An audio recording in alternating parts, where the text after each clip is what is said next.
আয়াত ২৪ ইন্নামা মাসালুল হায়াতিদ দুনিয়া কামাইন আনজালনাহু মিনাস সামা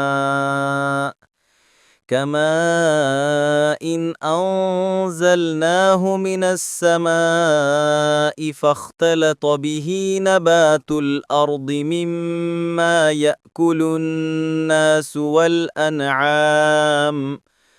حتى إذا أخذت الأرض زخرفها وزينت وظن أهلها أنهم قادرون عليها أتاها أمرنا ليلا أو نهارا فجعلناها حصيدا كأن لم تغن بالأمس كذلك نفصل الآيات لقوم يتفكرون অনুবাদ দুনিয়ার জীবনের দৃষ্টান্ত তো এরূপ যেমন আমরা আকাশ থেকে বৃষ্টি বর্ষণ করি যা দ্বারা ভূমিজ উদ্ভিদ ঘন সন্নিবিষ্ট হয়ে উদ্গত হয় যা থেকে মানুষ ও জীবজন্তু খেয়ে থাকে তারপর যখন ভূমি তার শোভা ধারণ করে ও নয়নাভিরাম হয় এবং তার অধিকারীগণ মনে করে সেটা তাদের আয়ত্তাধীন তখন দিনে বা রাতে আমাদের নির্দেশ এসে পড়ে তারপর আমরা তা এমনভাবে নির্মূল করে দেই যেন গতকালও সেটার অস্তিত্ব ছিল না এভাবে আমরা আয়াতসমূহ বিশদভাবে বর্ণনা করি এমন সম্প্রদায়ের জন্য যারা চিন্তা করে তাফসির ১ নং ফুটনোটের বিবরণ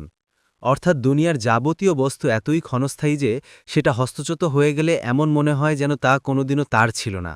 পক্ষান্তরে আখিরাতের নেয়ামত এমন হবে যে তার তুলনায় দুনিয়ার সব দুঃখ কষ্ট মানুষ বেমালুম ভুলে যাবে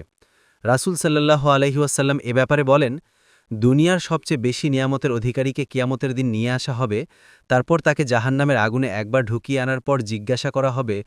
তুমি কি তোমার দুনিয়ার জীবনে কোনো ভালো বা কল্যাণ কিছু পেয়েছিলে তুমি কি কোনো নিয়ামত পেয়েছিলে সে বলবে না অপরপক্ষে দুনিয়াতে সবচেয়ে কঠিন কষ্টের মধ্যে ছিল এমন লোককে নিয়ে আসা হবে তারপর তাকে জান্নাতে ঢুকিয়ে জিজ্ঞাসা করা হবে তুমি কি কখনো দুঃখ কষ্ট দেখেছিলে সে বলবে না